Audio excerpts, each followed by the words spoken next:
Ibintu nibi bigomba kwitonda. Ubundi amaraso ya Kristo yego adukura muri karande y'ibyaha. Tugahinduka abana b'Imana bakijijwe buzura umwuka wera. Ariko inkurikizi y'umuryango yo ntivanwaho n'ibyo ngibyo. Bigenda gute? Hari abantu bajya bishuka bino bintu ngo yambona agende ngo nabyo n'abatembera deliverance ngati na abo rero n'ubundi baracyaboshye. Ubundi umuntu wese uboshye ntiyemera kubohorwa. Dufite abapasiteri bafite ubuzima butameze neza. Ubundi ibi bintu ubundi Kristo yaje kudupfira kugira ngo tubone ubugingo ndetse bwinshi, ariko ibindi nitwe bireba. Undi mukobwa mwiza yagashinga imyaka 23 n'itanu urabona uzabyara abana bangahe, kandi ugasanga ni wanyu niko byari biri, ikinyendaro kirahavuka. Iza ko wegera uwasizwe wabisigiye wabohotse agakata icyo uwo agaca uwo mugozi agukuraho karandi kagenda nawe ugatangira ukaba. Abantu bajya bacuruza amaduka yagera hejuru ugasanga arimo arasabye yatunze iduka. Nasengeye umuntu arambwira ati urambwira ikiho cya munara yamfasha. Ndamubwira ngo Imana irambwiye ngo bataraza kuyiteza uzayibona bamaze guteza cya munara. Uzabona Imana bamaze guteza yawe uzayibona bamaze kuyiteza cya munara. Ati noneho mushumba aho numvangiye nti niko Imana imbwiye bazimana iko kinzu baraje barayiteza pe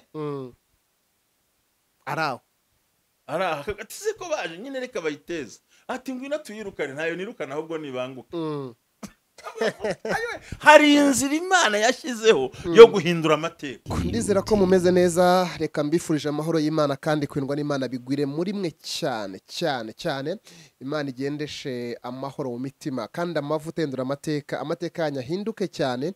Mwumve ihumure no kurindwa n'Imana. Muri kwitiyuti ni tubajyaneyo ubwuzu, tubiteho turebe ibyo bafite bibagoye tubafashe kandi tubabaye n'ababaye twishimiye n'abishima. Nitwa Ndamukunda Patrick, turi kumwe n'umushumba ni Rev Ntambabazi, n'umwigisha wa theology cyane ko yize amashuri menshi kuri iki kintu cya theology. Ni umunyamategeko akaba n'umwigisha, n'umuvugabutumwa, n'umuhanuzi, n'umukozi w'Imana. Uraho neza Rev? Biga gukora ibikorwa byabo kugera mu gitondo. Hari abamotari bajyaga baroba amamoto, uyu munsi bigiye kuborohera, ajya umwe akore nijoro ndakore ku manywa. Abantu bigogiye gukomeza, imipaka irafungutse. So ngira ngo ko ubuzima bugiye kugenda neza. Ibi nabyo turabishimira Imana. Imana ihabwe icyubahiro. Byatewe n'amasesho mwagiye musengera u Rwanda n'isi muri rusange, mukunda gusengera abantu mu gihe mwanya wo gusenga yaba saa 9 n'indi misi itandukanye. Namwe Imana ibahe umugisha. Reka dusaba abantu mukore subscribe ku YouTube, mukore share, mukore like, mushire comment. Ndizera ko bizabajyemo ko badufatanyije umurimo w'Imana. Nicyo wumva kindi wadufasha mu Imana turimo turakora kugira ngo ubutumwa bugere kure, wadufasha kugira ngo dufatanye amaboko yawe n'aca akora umurimo ageze ubutumwa bwa Yesu ku mpera z'isi ahantu hose. Pastor, kuri YouTube hamaze iminsi ikiganiro abantu baranakunze cyane cyane gifite imbaraga cyitwa ngo amavuta kandagira amateka. Wewe ngunda topic zawe niyereka Imana iguhe. Aya mavuta kandagira amateka ubundi byashe gute, bitekereje gute, bimeze gute? Urakoze cyane ku kibazo kizumbajije kandi Imana iguhe umugisha ko uri kuri TUT. Turabikunze cyane, turanezerewe. Imana iguhe umugisha. Nagira ngo ubwire ngo ikintu cya mbere nuko burya amateka ni uruhererekane rukomoka aho umuntu avuka cyangwa se uko umuntu yabayeho, bikagukurikirana kugera ubwo uzakira Kristo. Noneho umwuka wera ukaza ugakandagira ya mateka. Wari umujura agakizwa, ahantu ashobora gusura abantu bakabika sharijeri n'ibindi byatibuganiriza umushyitsi. Ahubwo uranyibukira rugiye umuntu akira mu by'ukuri ubuzima busanzwe yarakize ko bite n'amateka y'akarande y'ubusamba bw'iwabo, ugasanga ubwo ari umukire agera ahantu akabika uducazi kandi ntakiza kudukoresha, afite amafaranga agatwara utuntu.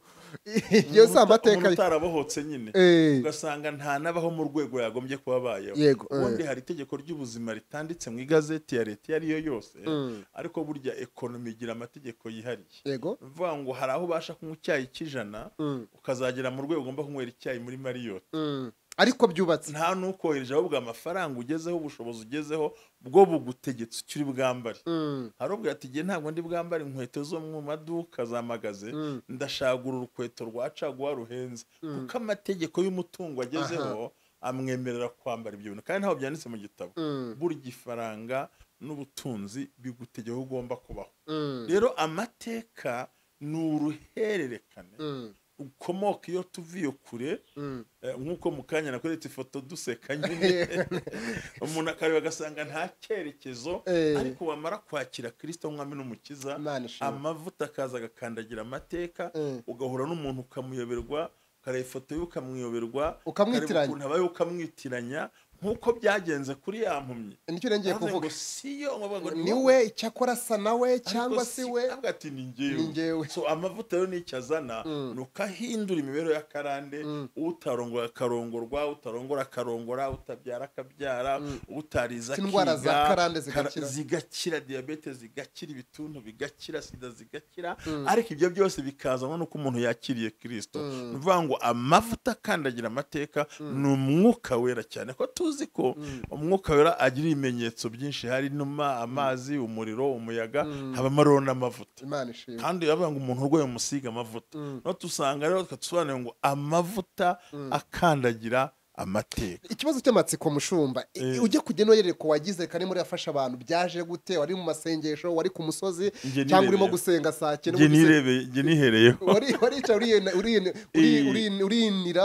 uriyaniza usanga amateka unkurikije ibiganiro niba kari kiganiro nakoze kuri channel yitwa Nkunda Gospel tugikora n'uwitwa Revera Prophete Ernest umugabo nkunda ariko umugabo nkunda cyane yego kandi nkanamwemera yego ari no mu bantu batumye hari ibyo mbasha kumenya kuko burya ntawe ushobora kwiyobora mu nzira atazi hari uyigutereka mu byanga byakora gufata akaboko Imana imumpera umugisha aherereye amen none batubaza amateka ya kera nibwo nicaye ndeba urwego ngezemo si urwego mvuga bisanzwe kuba uyu munsi utaruzwi no muri quartier ari ugasanga isi yose Ntambabazi isi yose abantu ikindi kintu kinaryo kumva abantu barenga isi yose basharinga akantu kayo wakoze waca nk'ahantu ugasanga kuri stati nahita banadereka Ntambabazi arahise aturira navuze bino wajya muri restaurant ngo abantu baguserive bakana baguseriva ko bakufite muri telefone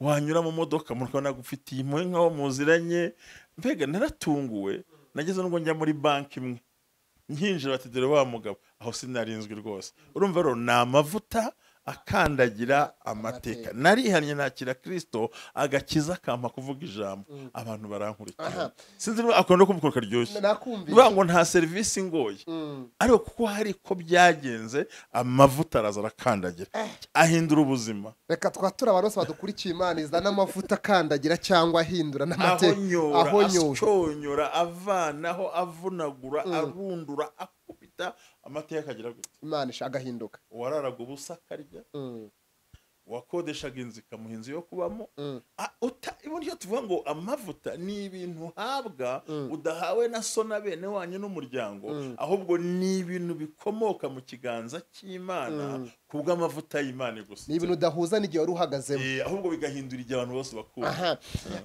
wenda ikibazo nibajije wenda mu bintu bitatu cyangwa bine cyangwa bibiri wakwibuka uvuga ati iki amavuta aragihonyoye iki amavuta aragihonyora kuri Ntambabazi nibi icyambere na amashuri yego sinigeze mu muswa mu buzima bwanjye wanyusa sibiga byari bisanzwe uyu butareho kwiga byari ngombwa genda umunyabutare nibisa nk'abangani narimo naho bita icyargo no abantu batse ko n'unyamagaba ariko siko bimeze mvuga ngo gena natangiye primaire muri 71 kugera muri 78 sinigeze nsibira habe no kuba wa kabiri karabaye ariko sinigeze ntsinda kubera amateka nago watsinze kubera amateka abantu babyumve kandi waba ari umuhanga kubera amateka yego ndasibira nabwo ndatsindwa kubera amateka atari kuri umuswa haza icyo bita reforme mu ishuri hajya mu mwaka wa 7 n'uwa 8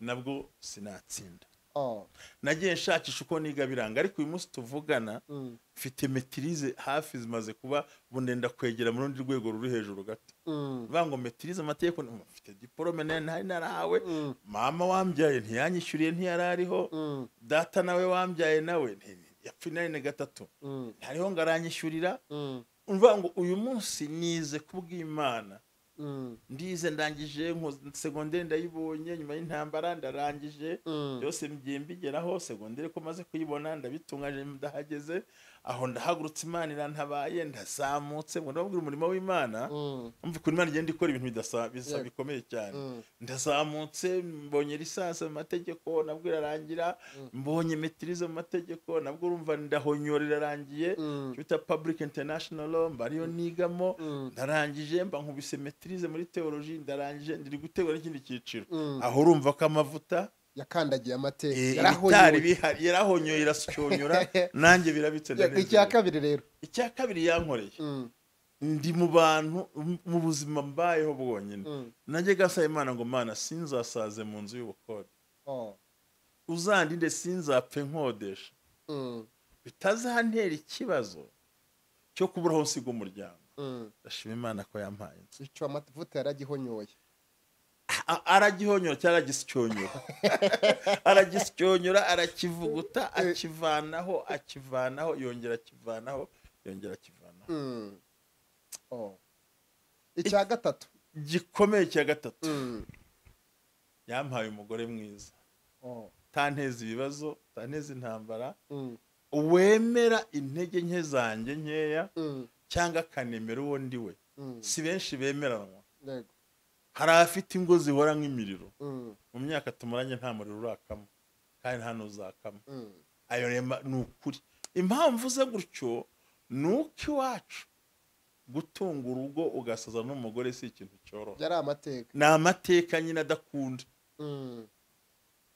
arabacyumbi kindi urumva ngeze mu myaka 56 nayo nandi mateka hari n'imiryango usanga batajya barenza imyaka hari imyaka yashizweho nta muntu uharenga aho mbaje bitatu nakubwira byishe ko nicyo ni Rev Ntambabazi turi kumwe mwamwumvishe amavuta akandagira ahonyura amateka hari ibyo yakoze mu buzima bwe ibyo nibice mu byo yakoze yavuga byinshi ariko kandi aho nimero zo no kumuvugisha kuganiriza byinshi biba bihari hari icyanditswe Pawulo yandikiye abakorino kivuga ngo iyo umuntu ari muri Kristo Yesu aba ari cyaremwe gishya ibya cyaha byose bindutse bishya si kirimo kuvuga ngo umuntu ageze muri Kristo ko hari ibindi bintu binduka bishya ya mavuta akandagira amateka uragihuza gute n'iki kintu ibintu nibi bigomba kwitonda ubundi amaraso ya Kristo adukura muri karande y'ibyaha tugahinduka abana b'Imana bakijijwe buzura umwuka wera ariko inkurikizi y'umuryango yo ntivanwaho n'ibyo ngibyo bigenda gute niho nshaka gusobanurira no kuvuga ngo urakoze ku kibazo kizimbaje Patrick kirabyo kino kibazo hari abantu bajya bishuka bino bintu ngo yambona agende ngo nabye n'abatembera deliverance ngati nabaye abo rero n'ubundi baracyaboshe ubundi umuntu wese uboshye ntiyemera kubohorwa ntiyemera kubohorwa kuba nta n'umusazi ubyemera buryo umusazi ubyemera aba ari muzima kereka umugabo umwe numvise abaje atari ko noneho warasaze akavuga ngo yango noneho ngo reka dango ntago ari ugusana n'ibikira ahubwo byampaye agahenge ngo byampaye agahenge so nuvuga ngo umuntu uboshye buri gihe ntashobora kwemera ko kubohoka bibaho kuko rege nawe araboshye ubwe yes yego kuko noneho kubura naba ngo uri muri Kristo Yesu aba ari icyaremwe gishya ndagira ngo ubwire ijambo harano twabye mwita twajya tugana muri iyo topic y'amavuta akandagira amateka ugasanga umuntu ari mu rusengero ariko yaranyunyutse kugera ubwo Yesu yaje akamubohora noneho hariya muri Matayo noneho ikintu Kristo amaraso ya Kristo atumarira nuko atuvana mu itorero ry'abanyabyaha cyangwa mu nzira y'abanyabyaha tugahinduka abakiranutse kandi bakijijwe begereye Imana kugira ngo duhinduke ecclesia cyangwa duhinduke eglise universelle ari bita catholique itorero ryo mu ibanga rihere muri aya macaci yose aharereye aho ngaho ibyo n'umwihariko ntazanatwara ubundi icyo bita eglise universelle ibyo ni ibintu byumvikana riri mu abantu bose no mugeni wa Kristo mu yandi magambo tunakora ikintu cyo kuvuga ngo njye aho dusengera niho bazajyayo twe niko tuzajyayo uwo muntu ntabwo yibeshya ahubwo uwo muntu ntabwo yibeshya ahubwo yaturanye n'ikinyoma nta dini rizajya mu ijuru nta nirikijwe kuruta irindi ahubwo umugeni wa Kristo buri gihe ahora mu ibanga yego nta n'umuntu ushobora kumumenya kuko ubumenye ntabwo wabyegaga Imana yabwiye witwa Samuel ngo sindeba nk'abantu ndeba imbere so itorero rya Kristo umugeni wa Kristo stira ari mu ibanga ariko washobora kwimenya menye kuko dushobozwa byose no kuduha imbaraga buriya twe turagerageza ku kigero runaka ariko hataye imbabazi z'Imana ntago byashoboka ubundi nuko tutaduhagara mu Efeso ngo twaherewe ubuntu kubw'ubuntu twarakijijwe. So iyo uhamagaye amaraso ya Kristo ku cyaha n'ikindi uhinduka ukiranutse. Aho umuririmbyi yavuze ngo Uwiteka umucamanza yambonyeho amaraso ntancira urubanza rubi anyituhire. Urumva ko deja urubanza ukora akarwihorera. Muri make dufite Kristo tuvugira. Ariko kubijyanye na karande, kubijyanye n'inyatsi, kubijyanye n'inkomoko mu muryango, ibyo ntibikurwaho n'iyo gahunda. Bikurwaho n'ibintu bitatu: kubimenya, kumenya ibyo urwana nabyo, no gusanga umuntu wabohotse. Byaba na ngombwa ukanabitangira ituro kugira ngo bikuveho. Ngiye mbivuga ubyo ni uburenganzira bwabo, ntabwo ntinya bavuga, genda basobanurira. Kuko urumva nk'urugero, none se ni bangahe buzuye umwuka kandi barwaye diabete mu miryango yabo? Kandi buzura umwuka we. Ni bangahe se batabyara kuba batarabyaraga? Akabohoka mu mwuka ariko umubiri ugasanga uraboshye. Waracyaboshye muri akenewe, hari ibikenewe. Hari ibikenewe agomba kumenya. Ni bangahe se barwaye za poresha cyangwa se bino muvuduko w'amaraso ugasanga se yarawurwaye, nyina arawurwara, se kuri arawurwara. Ngo ni indwara zisanzwe ariko hereditary ko bimva se kuki bahita kari indwara y'uruhererekane. Hari indwara ikwisangira, hakaba n'indwara y'uruhererekane ugasanga mu gisekuru irazengurukamo, ugasanga iwanyu ntawe ukira, ugasanga iwanyu ntawe ukira, buri gihe muhora musubizwa hasi, ugasanga iwanyu babyara umwana umwe cyangwa babiri basubizwa hasi, ugasanga ni ibintu by'uruhererekane birebire. Ibyo rero nta kindi kibikata, ni uko ugomba gukorerwa deliverance. Yego, kandi birashoboka batanga n'ituro. Wari ukigarutse, navuze ngo bibaye na ngombwa bankurikira ukabitangira ituro. Icyo nari mbigarutseho mushumanaga babyumva kimwe. Kutabyumva kimwe ntibibuza ko Imana ikora. Njye ubundi reka nkubwire, turaha kugira ngo twemeze abantu bose icyarimwe.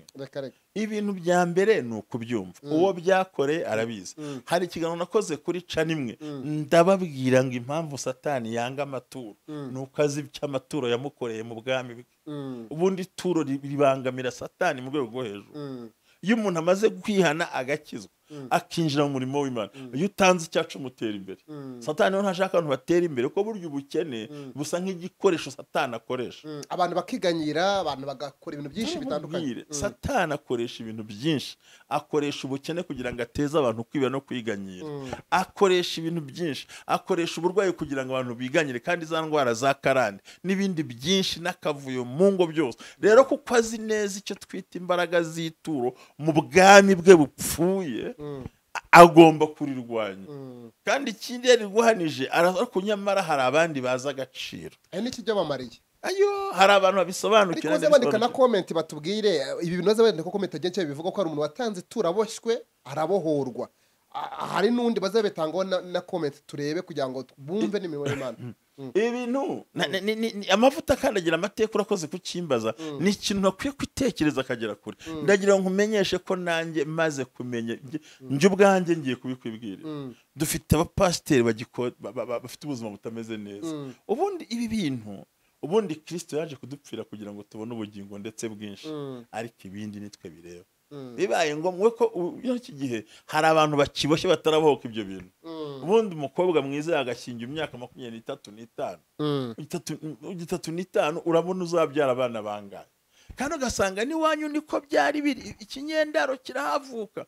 Rero ni byiza ko wegera uwasizwe, wabisigiye, wabohotse, agakata icyo agaca uwo mugozi, akagukuraho karandi kagenda, nawe ugatangira ukaba. Abantu bajya bacuruza amaduka yagera hejuru ugasanga arimo arasabye yatunze iduka, ngo ngahiye umuriro ngo waje ngo kuki yahiye nuko yigiye nyine. Aho yagombye kubimenya aho ngaho rero. Aho niho dufatanye. Ugasanga rivuye mu yandi iyo rirahiye. Ariko kumbi imodoka yengu yagonze moteri. Sibyo gusa ni wabo harigeze gushya cyangwa barahomye. Ugasanga uhora hasi buri gihe. Ariko urasenga uri mu yitata yina. Aranakiranuka ageze ko kanyarira kinzanye gabanya ifiriti mu gapuderi. Ukamanuka ukajya zamurya mu mashyuza, ukava amashyuza ukajya mu rutaro, ukajya mu rusesi manzi, ukajya mu rya Kinihira, ukajya mu rya Mbogo, ukajya nango Uwiteka turi babiri. Nanjye ndahazi mu rupfu. Hano utango Uwiteka turi babiri naho ndahazi ngewe. Ari ugasanga karande kugira gute ntikuvaho. Turi kuri karande tuvuga ku kingiki tugenaho kandi kantu k'ingenzi nshaka ko tuganiraho. Hari igihe usanga umukobwa rwose yisiga agerageza kwitaho, akamba n'utumini ngo akurura abahungu, akamba tumuhambiriye ngo erekane ko ateye, akanga bakamubenga buri munsi. Wayi bamubenga nyine ko afite satani yamusize icyangiro kandi icyo ntikivanwaho nuko wasenze kane ahubwo hari amavuta agikuraho aya twavuze akandagira amateka uragenda ukegera umuntu ukabisobanukirwa hariho n'unabengwa ku munota wa nyuma nawe uko bugapfa buri munsi ugasanga ndetse undi gashobora bamuteye inda ntibamutware promesse zigahinduka mbe ukabona mu bintu by'uwo muntu n'udukurikiye kuri TUT tubajya no ministry babyumve ugasanga umuntu ahorana ubuzima burimo turbulence cyangwa se birimo sekuse birimo ugasanga bahora ari sheke biramuzutaguza bimukubita ukananiwe agasenga mana urande bagumeze gute ibyo rero nibyo satana anyuriramo kugira ngo winube ufate Imana nabi nibirangira gukiranuka bizakunanira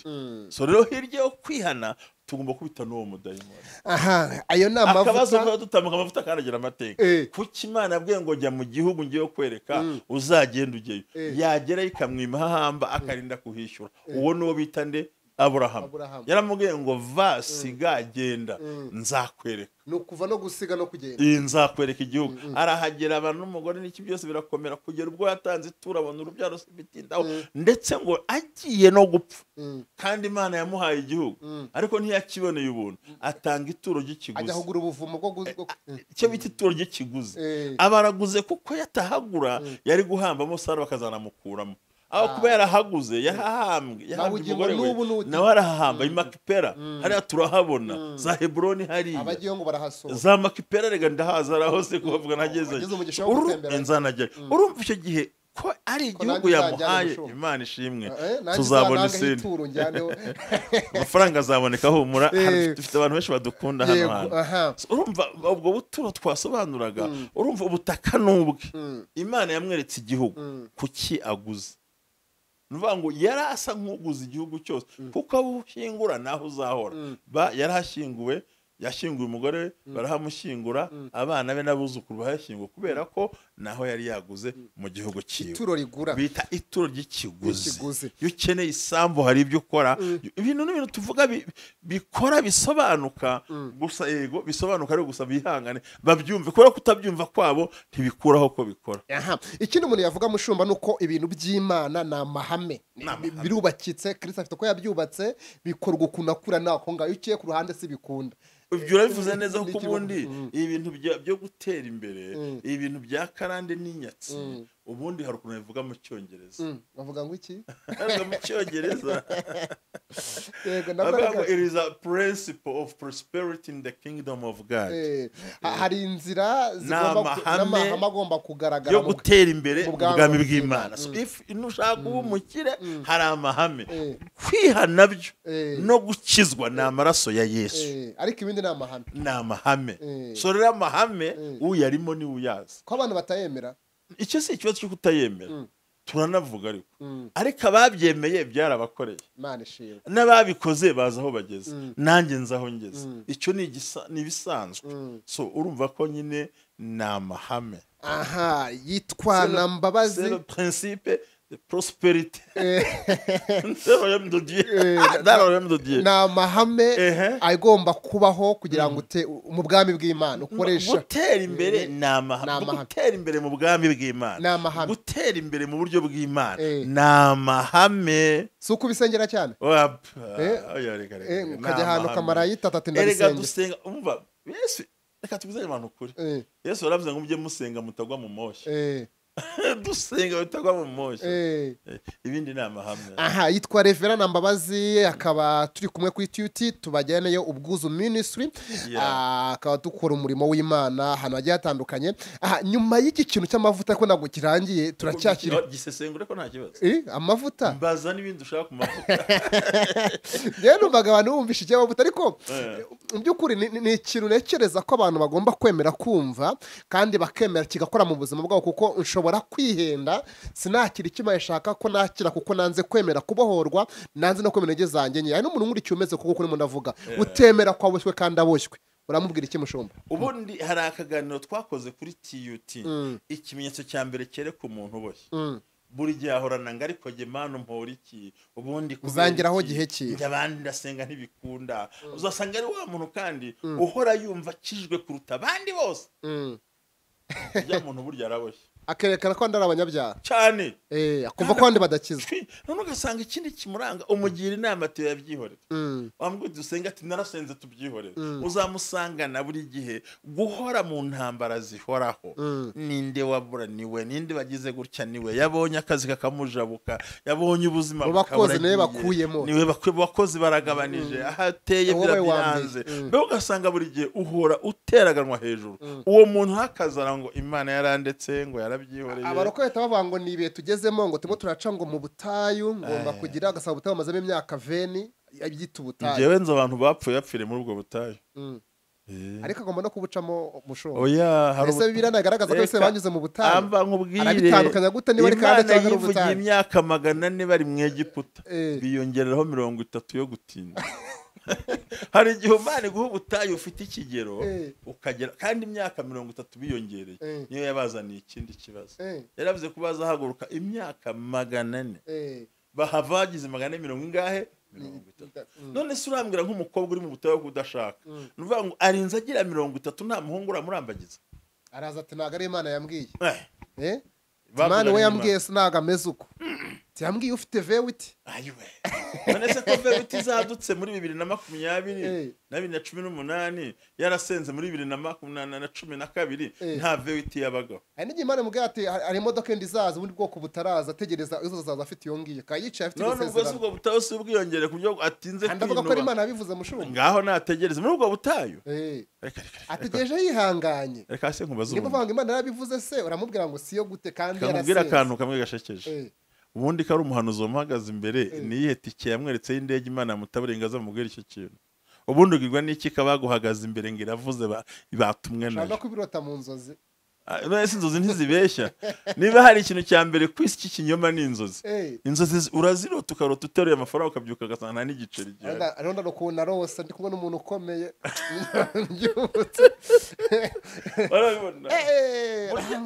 maze n'abanyarwanda bavuga ngo ndara nishimye cyane mbyutse ndababara inzozi rero n'abantu bavuze ngo kanakabeshya kuruta inzozi nuvuga ngo inzozi zirabishya n'umuntu ukomeye ntimwahuye cyangwa ngo yarabirose hariho periode yo kubengukwa no yo kubuka no kubengwa ubwo ni mu myaka nuvuga ngo hejuru 21 ya leta yemerewe kurongorwa kigira benguka ndabyanze ukabenguka bakakubenguka ukakundwa ari ukugenda usaza bagahindukira abantu bose ugasanga umuhungu wakurambagije amaze kubyara kane uraho mu rugo urambwira nubwo n'ubutayi Imana yagushyizemo kandi Imana ishaka ko tubyara tukororoka ariko asanga n'Imana yabikoze mushumba ivuga ati we tegereza ngo ufite inzawukure gitangaza Sara yashatse afite imyaka 90 inde Sara niho yabyaye wimubeshyera niho yabyaye nako nibwo yabyaye icyo turimo tuganira ku bantu kuri TUT turagira ngo tubabwire ngo amajwi yose ntava ku Mana yego so ashatse tusesengura ibi ngiwe simpaka n'ubuhanuzi ndanabukunda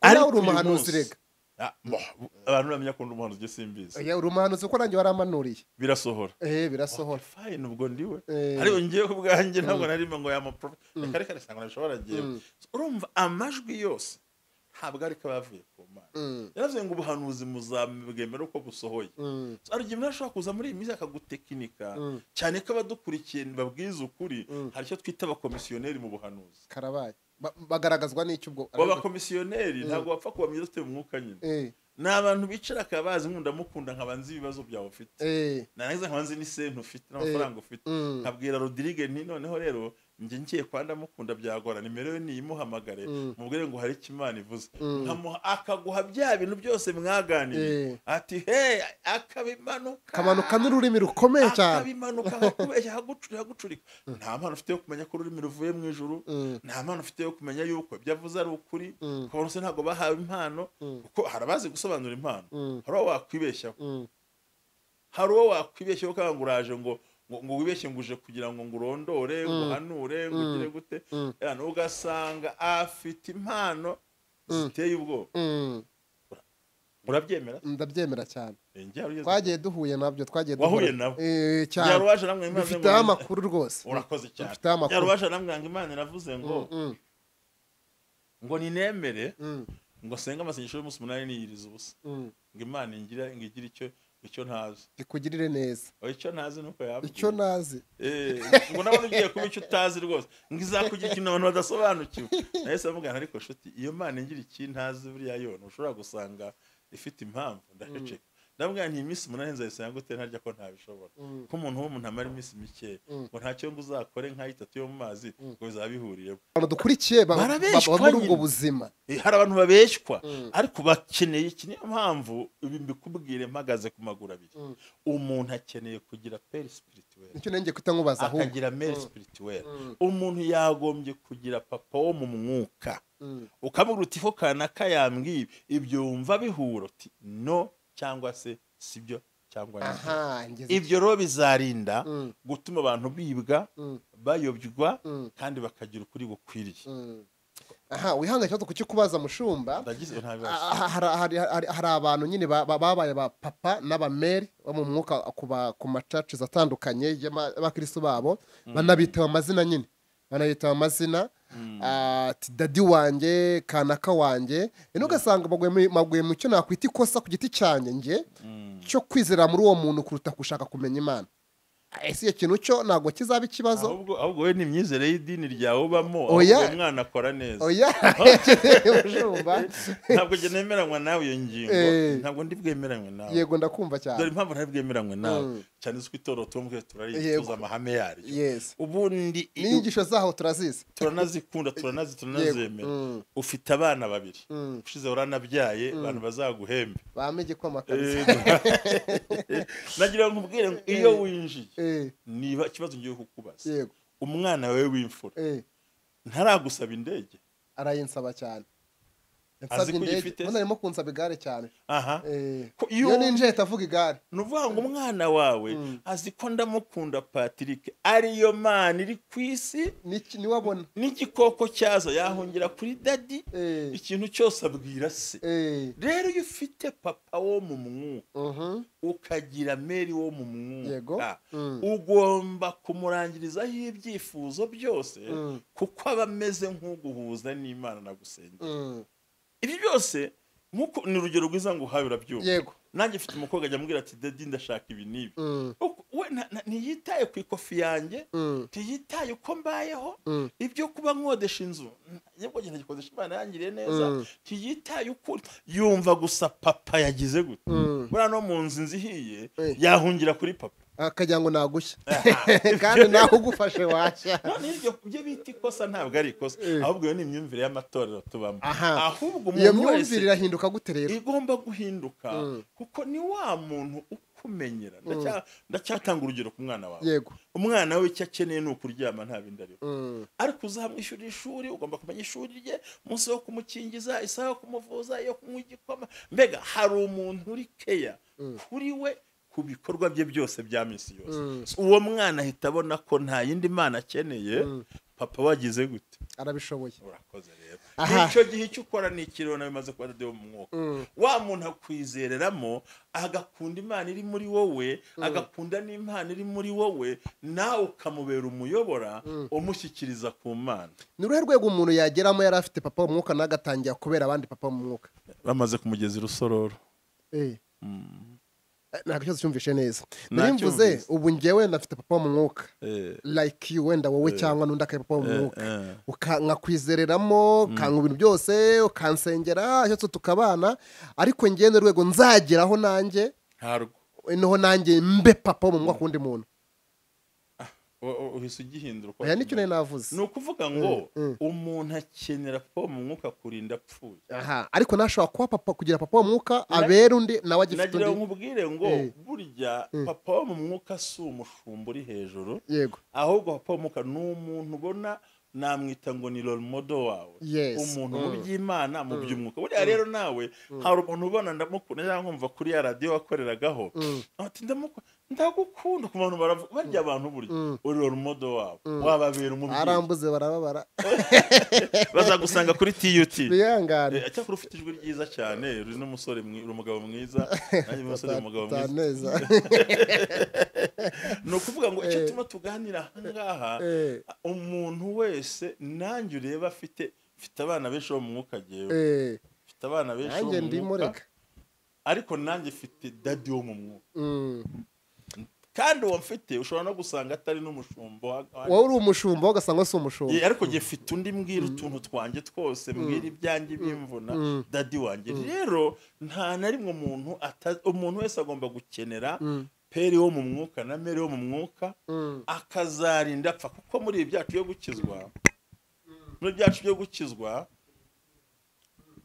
byo gukizwa nta muntu uvuga ngo yageze aho adakenerwa kurera urarerwa mpaka upfuye ni ukuvuga ngo umuntu ahagarika peri wo mu mwuka agahagarika mere wo mu mwuka ari uko bamaze kumushyingura. Yes, icyo kirasobanutse kirumvikana mbaza mbariza n'abandi urabizi urwego rwanjye rwo kubimenya cyangwa kumenya rishaka ko araho rugeze kuko turabana kenshi ariko mariya mbariza n'abandi bashaka kuba bitekereza ukundi babyumve neza bavanemo confusion cyangwa confusion mu byo batekerezaga bumve no kubyita amazina bitafite uko atandukanye nuko byagombye kwitwa nyirizina.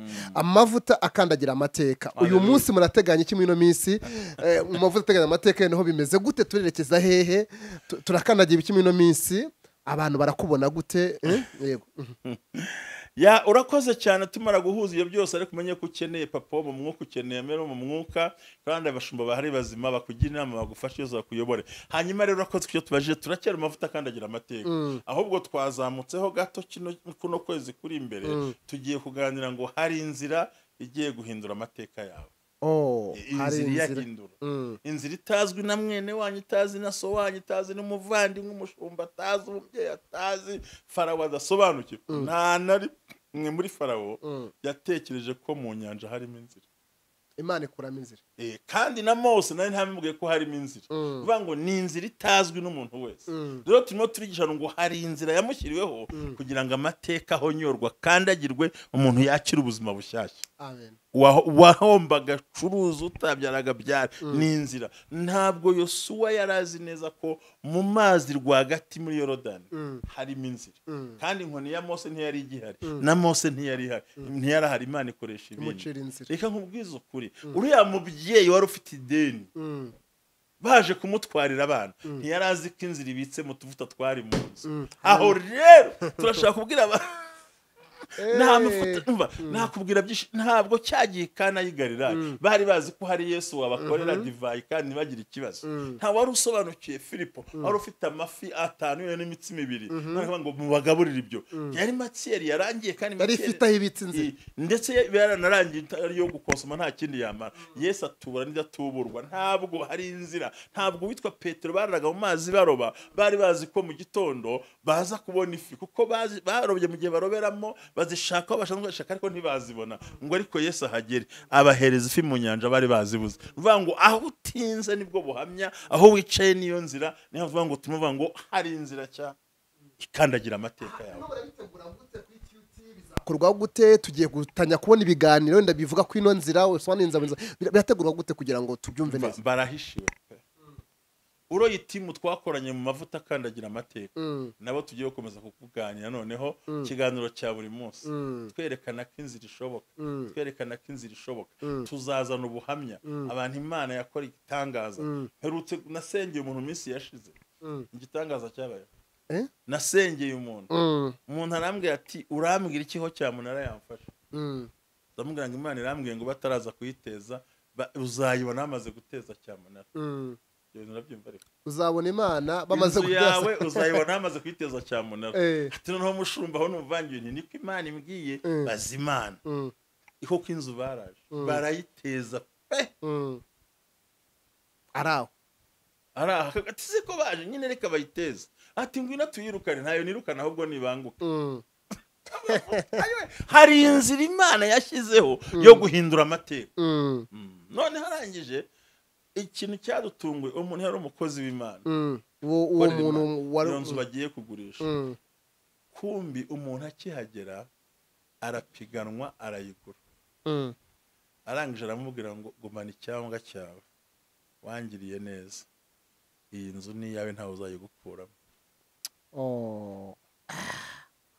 Imana igira inzira nyinshi urumva iyo nzira arazi ko ihari mu mavuta rero akandagira amateka harimo inzira twakiriramo ibyo bintu. Amen. naramusenge abibonesha amaso rero uvuga ngo tuzabitegura hari ba muneza n'abandi bakozi b'Imana batandukanye ariko intego ni ukwerekana muri amavuta akandagira amateka Imana igushyiriraho inzira inzira itazwi n'umuntu itarabanwa n'umuntu na nyira yatarabona ariko Imana yibakira nk'ibintu bikomeye yego ubwo abantu mudukurikira ku YouTube tubajyana ubwuzu ministry nuko tugiye gukora muri no minsi murana babigisha batandukanye abantu Imana hinduriye amateka inzira bazajya zicika zitandukanye bakavuga imirimo y'Imana tuzahereko kuri Rev Ntambabazi n'ubundi ubu nabitangiye urafunguye ufunguye kino giterane kizamara iminsi kino giterane gifite imbaraga kizamara iminsi kizarangira ku itariki iheruka ya Pentecote mu wa mbere ya Pentecote niho tuzasoza ino topic tugafata tuvuga ariko muri iki kiganiro hagati aho ngira ikiganiro nshaka nzankorana nawe ukuri kwahishwe ikinyoma kirahagaragara aho arakomeye cyane ni cy'ubwenge ibi byose babishiwe gusesengura ku buryo n'abazajya bandika muri comment tubanza dusubiza ibibazo byabanje kwandika yes bizabisa n'ishuri birumvikana bahamagara tuvuge ku kintu cyose ukuri kwahishwe n'ikinyoma kirahagaragara topic ikomeye cyane par exemple hari ukubeshya ngo nutanga icyacumi ntuzajya mu ijoro ntabwo ari icyacumi ahubwo tuzabwira impamvu bakubwira gutyo n'icyacumi cyo kikora ubundi muzo cyo ni ukugira ngo utere imbere uzamuke icyo kigukore tuzakubwira iby'ubukwe tuzabwira iby'ifunguro n'ibyo byo kuboka twavugaga tugusobanura icyo birivuga noneho twerekana inyungu uko abantu bagira gutya bakaguhisha ukuri ikinyoma bakakishyira hehe ahagaragara bakazana kuri kwambaye ishusho y'ikinyoma umenye nubajya gushaka kumura ntukibone ikiganiro ushaka ko kiba ikiganiro kiri special Okay. Ubwo muze kwandika comment ibiganiro tugiye gutangira bibiri hasi yaba inzira ihindura amateka n'umupastor uri hambo uca bugufi wakwake igihe cyose kandi mukamwavugana. Pastor kangushimire rero. Urakoze cyane. Ngushima ariko kandi muri mavuta ahindura amakandagira amateka no mu nzira itagaragara cyangwa Imana igiye guca sengera abantu Imana icira abantu inzira ibibazo bitandukanye n'icyo maze no kumanurira mu kanya ngo Imana izakime nanyu usengere. Oya Imana irakora Imana irakora. Imana irakora hari ibintu abantu bavuga bakwa ngo harubona umuntu akuze ariko utazi imigendereye dufite Imana ifite imbaraga. Haleluya. So tureka dusenga Imana urakoze ndagushimiye kwitiyuti ndashimira n'umuhungu wanjye nkunda cyane Rodrigue ni cameraman mu mashusho meza Imana umugisha cyane. Imana umugisha nizere ko uyu munsi yangize mwiza kurutaho. Ese ndi kuri mwiza akakora binkanyarga ndakuzerega bamugaba imyaka 50 n'ibindi si cyoroshye isazanye itoto ariko banange atazagenda kura azagenda kura asazana itoto niko birivuga ariko kandi ubutwe ntago ari amaraso n'amakakama amaraso yarahagaze. Murakoze cyane rero bantu b'abavandimwe ndabagumbiriye hiryo muzabageraho kandi tuzakora umurimo Imana ibaho umugisha abasheneye kumfasha no gushyigikira muri urugendo bampamagara Imana ibarebe neza nyiri cyubahiro nyiri ubutware nyiri imbaraga turi imbere y'ubwiza bwawe muri iyi nzira itagaragara twabonye ko hari amavuta kandagira amateka ariko turimo turabona yuko muri ayo mavuta hari akayira kabonetse kagiye guhindura amateka ya buri muntu wese umuhindura amateka kubwa Yesu Kristo umwami wacu amen. Subscribe mukore share mushireho comment asigaye mukore like mwamugize neza munadutera inkunga mu bigo butandukanye tuti tubajyaneho ubwuzu ministry turabakunda cyane ibihe byiza bye bye shalom. Ndabakunda.